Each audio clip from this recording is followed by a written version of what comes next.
let's get started. Tēnā koe, everyone. Nice to see you here. Thank you so much for joining us on this in Auckland, quite rainy Thursday afternoon. The webinar content we'll be talking about today is buying and selling your business. So what are your employment obligations when you're either buying or selling? Just some housekeeping before we get started. This will be very familiar to any of you if you've watched these webinars before. The first is that this webinar is being recorded. So if you have to duck out partway through to take a call, if you have any issues with the audio quality, if you want to rewatch it back later on, you're very welcome to. It also means that any questions that you ask or any comments will be publicly available later. So if you'd like to ask a question anonymously, you're very welcome to do so. There is an anonymous question function through the webinar, or at the top of the question, just say that you would like it kept anonymous, and I will scrub any kind of identifying details as we go through. The content will be available on the MyHR website, so I will send a link around once the webinar is complete so you can watch it back again. And like I say, anything that you wouldn't want to be captured publicly, just be mindful about what you're asking. So before we get started, just a really quick word on the circumstances we find ourselves in. It's been a really, really tough few months, particularly for Aucklanders, but for anyone who does business with Auckland, it's been a really rough time. And it's come off the back of a really challenging couple of years. So if you're feeling worn down and fatigued, if you're feeling irritable, a bit distant from your loved ones, or find yourself being really anxious or quite sad a lot of the time, that's really normal. You're not alone, and there's help available out there for you. So a really quick plug if you are feeling a bit overwhelmed by everything. The 1737 number is the number to call or text any time of the day or night for free access to counselling services. That's funded by the government. That number again is 1737 for free counselling support. Talk to your GP or your medical professional if you do need contact with someone for something else or something else to help you. And do talk to your manager or access EAP services if the organisation does have them, if you're finding it all a bit much right now. I know I'm knackered this week. I don't know what it is about the last week of November, but that transition into kind of the Christmas swing for me is always quite tiring. So I'm in the trenches with you. If you're having a bit of a rough time, just know that there is support out there, and I would encourage you to go and talk to someone if you do need a bit of help. So with that in mind, we'll jump into today's content. So we're talking about buying and selling your business. We do have the webinar being streamed on Facebook as well. So if you're watching on Facebook, welcome. Thank you for joining us. Wherever you're watching, if you do have questions, please pop them through. What I'll do is collate all the questions and answer them at the end of the session. So if something comes to mind partway through, you're welcome to pop it in. If at the end of the session you have something you'd like to dig into in more detail, again, you can pop it through and I'll answer all the questions at the end. So what I will do now is share my screen and just get my PowerPoint pulled up, and that should be coming through. Awesome. So you should be seeing a title slide that says Webinar 35, Buying and Selling a Business. So we'll get straight into it.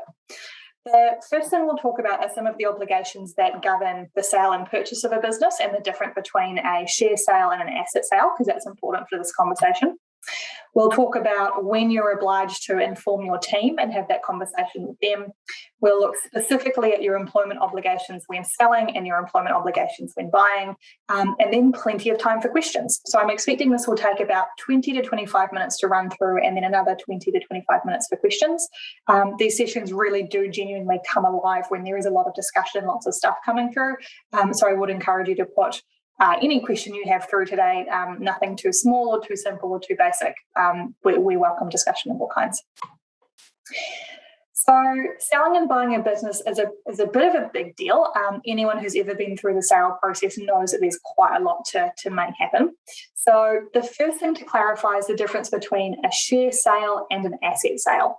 So a share sale means that the shares in the business, let's say there are 10 shares, are all sold to someone else who now owns the business itself.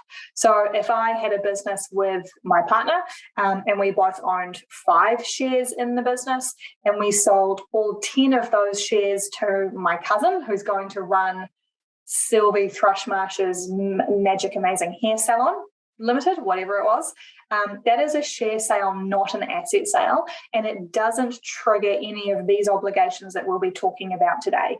The business limited liability company remains the same. The employment relationships remain intact.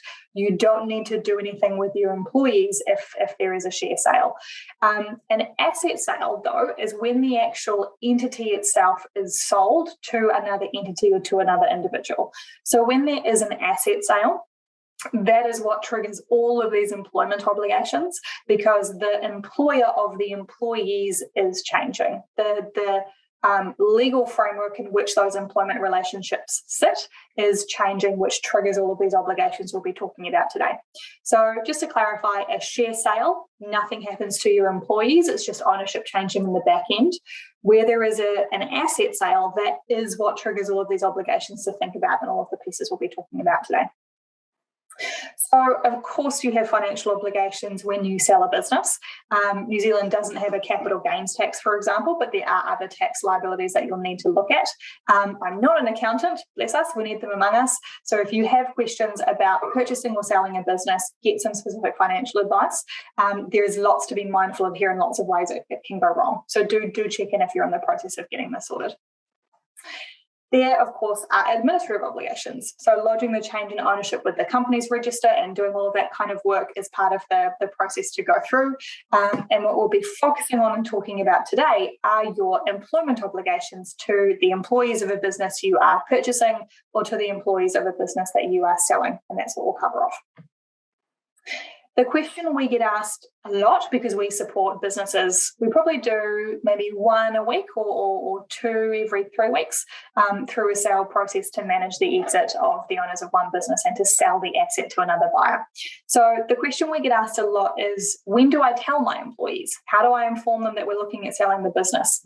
And the short answer is there is no obligation to inform your team that you are selling or looking to sell the business until the S&P document is signed. Now, because there's no obligation, it's your choice when to disclose this or when to share. The pros of sharing it earlier are you are being transparent and open about what's going on with the business and what you're looking to do with the asset. Your employees can be prepared so it doesn't catch them off guard if and when a sale goes through. And practically what it means is you can direct your team to work on projects to support the sale.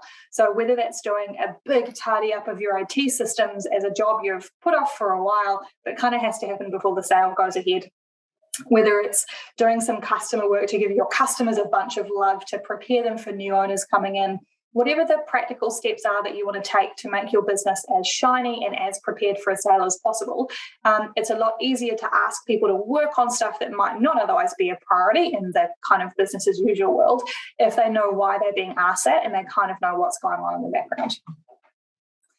The two major cons of informing your employees ahead of time, there's a third one that I didn't put on here, which doesn't come into play as much. The first is that people do get a bit spooked. So a lot of us we all have mortgages or rent to pay or board. We've all got costs. The idea that there's going to be a large transition in our employment in the future freaks some people out, to be frank.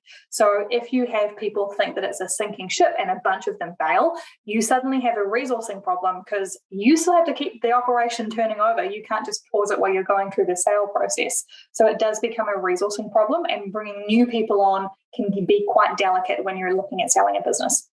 So if your people spook easily, this is one reason you might not want to tell them too quickly in the process. The second, of course, is that the sale may not go ahead. So the worst case scenario is you tell your people you're looking to sell, you have them do a bunch of work which takes them away from BAU, and then you don't end up selling the damn thing. You've freaked your people out and potentially lost some humans without the sale kind of going ahead. So you probably only want to start talking about it when it's closer to a sure thing rather than not, but it is something to bear in mind. The third is around confidentiality. So where you are in a process that is dealing with the negotiation of the sale of a business, if too many people know about it and it gets out into the market, that can devalue the business you're operating in sometimes. So if you have people who are not going to do a very good job of keeping things to themselves, you might want to consider whether you do disclose to them earlier rather than later. So ultimately, it's up to you. You do just want to weigh the costs and the pros and cons of disclosing sooner versus the pros and cons of disclosing later. There's never really a perfect time, but if you're working with a business advisor or a business broker to sell your business or to purchase one, they'll be able to give you a sense of what's typical here and what might be best for your circumstances, because obviously it will depend depending on what the situation is. Cool. So jumping into the nitty-gritty. So when you're selling, there are a few different obligations you want to be mindful of. And the first is any employee protection provisions written into your employment agreement. So it's one of the 11 things that an employment agreement must have, is some protection provisions that outline what would happen to your employees if the business sells. So the first port of call, as always, would be to check the employment agreement and see what's written in there. Most of the time, this involves requiring the seller to try their best to get the buyer to employ the existing employees, but not always. It is good just to check what your particular circumstances are so you know what you have to do in order to meet your obligations to your team. The more complex category of employee to manage when you are selling a business is if your business employs vulnerable workers. So this law change came out, I think, in 2006, which classified certain types of work as being more vulnerable to poor outcomes than other types of work. So anyone who provides cleaning, food catering, caretaking and laundry services in certain industries, which include education, health and aged care, are classed as vulnerable workers and are more entitled to other protections that non-vulnerable workers are not. So the purpose of the legislation was to ensure that people who work on large contracts aren't negatively affected by race to the bottom kind of competitions between different employers who would be taking over these contracts and making large swathes of people redundant when actually the work is still the same. It's just been taken over by a different operation. So where you are purchasing a business or selling a business that employs vulnerable workers, those vulnerable employees are actually entitled to continue their employment with the purchaser of the business if they want to do so. So unlike regular employees, and we'll touch on this in the next slide, who the incoming employer is not obligated to take them on, vulnerable workers must be taken over to the new employer so that the competition or the benefits of switching provider for the person whom the contract is for don't come down to slowly lowering and dropping wages over time. Built into the vulnerable worker protections is that the new employer must take on these vulnerable workers on the same T's and C's as their employment was with the seller. So you can't say, well, I am bringing Sylvie across from the catering company I'm buying the contract from, but I'm dropping her pay from $25 an hour to $21 an hour. It's still the same job. She can take it if she wants to. The fact that my pay's dropped $4 an hour means it's not the same T's and C's, so it must be the same terms as my employment with the outgoing employer. This applies to businesses with 20 or more employees, so it is intended to be a factor at scale. If it's a business with 20 or fewer employees, then those vulnerable worker protections don't apply. Moving on to the next set of obligations. So where the purchaser of the business decides to hire the existing employees from the business that they're purchasing, the new employer puts offers of employment to the employees. You obviously want to coordinate this with the seller of the business. I would have a heart attack if I got a new job offer and didn't realize that the business was being sold. So you want to make sure that the communications are pretty tightly managed so the purchaser and the seller of the business are singing from the same song sheet. So once the employee has had the offer of employment from the incoming employer or the purchaser of the business, if that employee accepts, then the seller confirms their technical redundancy and they just move on to the T's and C's with the new employer as of the sale and purchase date. So nothing too complicated there. As part of this process, the seller of the business will need to negotiate with the purchaser of the business what happens to those employees' entitlements who are being carried across. So there are two choices. The purchaser of the business can say, I just want a completely clean start with all of these employees. There is a break in their employment between being employed by the selling business as compared to the purchasing business. Their leave entitlements start afresh. I'm going to have trial periods or probation periods with all of them. It's going to be a completely clean break. And that's fine. You just build that into the S&P. If the purchaser of the business, however, says, I'm happy to employ these people as if it has been continuous employment the whole time, I will take on and recognise their annual leave, I will take on and recognise their sick leave, so they are not disadvantaged or disrupted by their move to the purchaser of the business. You can do that as well. All you will want to make sure is that that's accounted for in the sale price of the business. So if the purchaser is taking on all of the leave entitlements, they're taking on a financial liability that they wouldn't have taken on otherwise. So the purchaser of the business is likely to try and drive down the cost of the business, whereas if there is a clean break and they aren't taking on any of those liabilities, it's unlikely that the purchase price of the business would need to change. But something to be mindful of there. So in the situation where the purchaser of the business has decided to hire the existing employees, has put an offer that is the same on the table for someone, and that employee declines that offer of employment, that is treated as a resignation and doesn't incur any redundancy clauses in their employment agreement. So the reason for this is where an employee has an offer of employment that is substantially the same or similar to their existing T's and C's, the selling employer has met their obligations to that employee. Their life isn't going to change. They're just going to have new management and it will be a new company name on their payroll, but their job and their benefits remain intact. So if they are declining that offer of the similar role with the new employer, it's like they are resigning because they aren't being made redundant. There is a job there available for them to do. They're just choosing not to do it. So in those circumstances, they wouldn't get any redundancy compensation, even if that's outlined in their employment agreement. The selling employer just ends their employment, pays out all their entitlements, which includes annual leave and so on the day before the sale and purchase date. So that's what happens in those circumstances. Cool.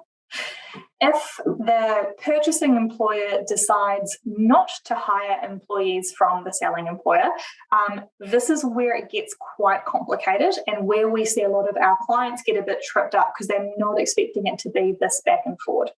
So if the buyer decides not to hire those people, the seller must run a formal restructure process, which is as bound by all of your normal employment obligations to run a fair consultation process, allow a reasonable time to consider, then have a think about the feedback and make a decision.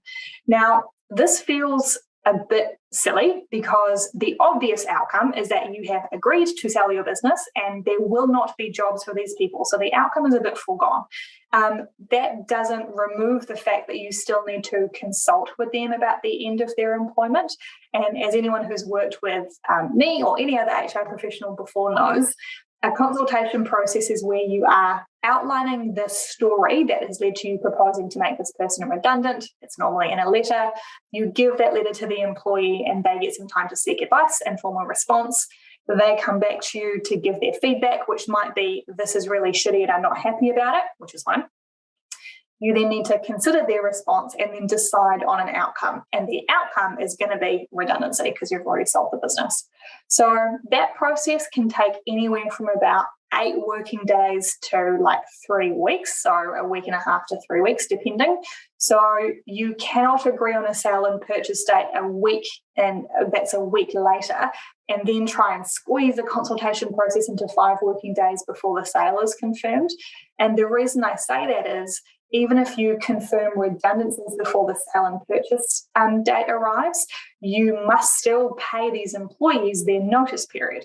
So if you, in the worst case scenario, if you confirm the sale and purchase date for the 10th of December, on the 3rd of December, then between the 3rd and 10th of December in a week, you tried to run this process and confirmed redundancies on the 10th of September, even though you no longer own the business, you are still liable to pay these employees for their notice period, which might be anything from a week to 8 weeks, depending on what the context is.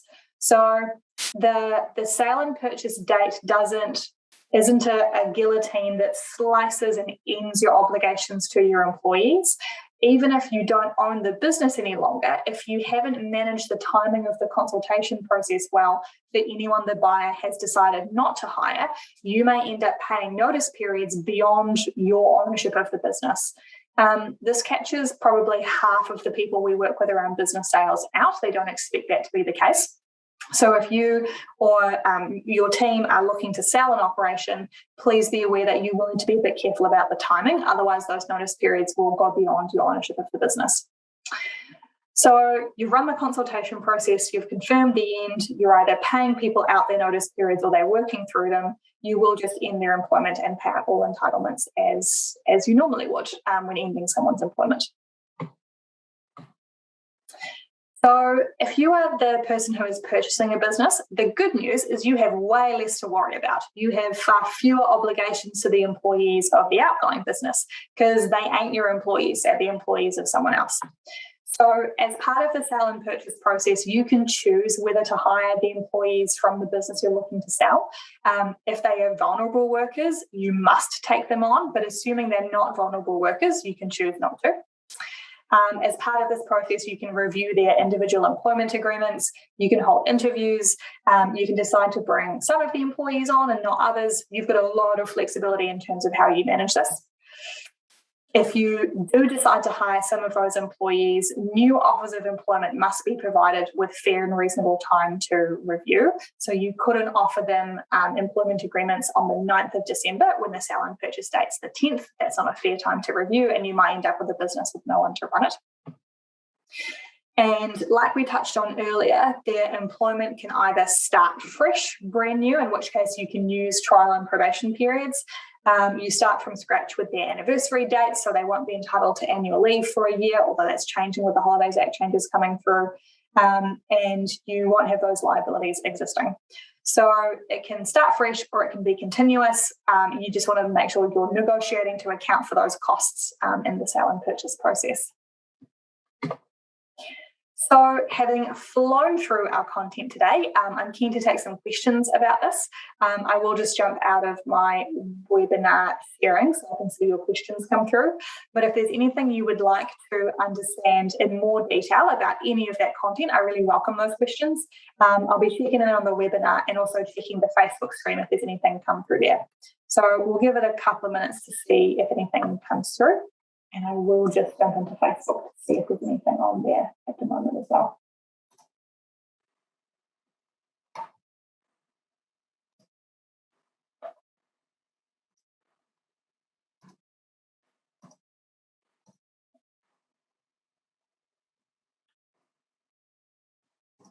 Cool. Nothing's come through in Facebook. Sometimes we get people jumping across from one to the other. So I'll give it another couple of minutes to see if there are any questions that have come through the Zoom webinar, and if not, we can wrap up and jump back into our Thursday afternoons.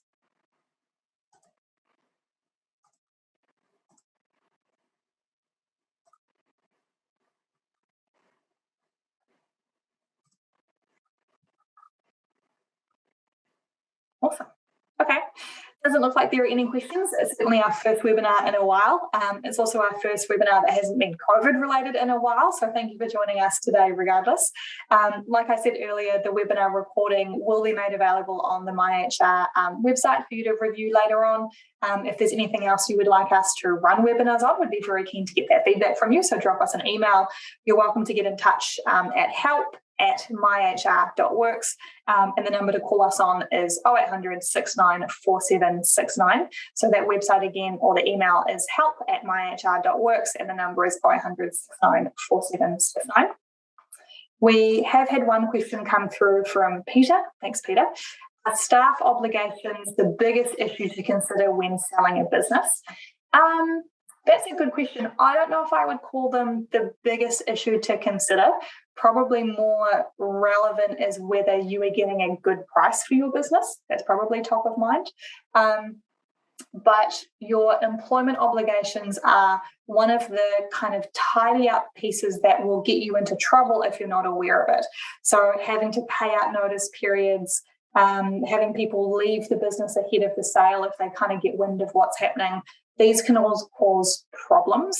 So it's one element in the picture for you to consider when you are selling a business, although I don't know if I would call it the most important. And that's an HR person saying that. So I'm saying that I think there are maybe more important things to consider. So thank you for your question. If nothing else comes through in the last couple of minutes, we'll wrap up. Again, thank you for attending today. It's always a pleasure. I'm seeing some familiar names in the attendees today. Any questions, do get in touch. help@myhr.works or 0800 69 4769. Ka kite, and look forward to seeing you at the next one. Thanks for coming today.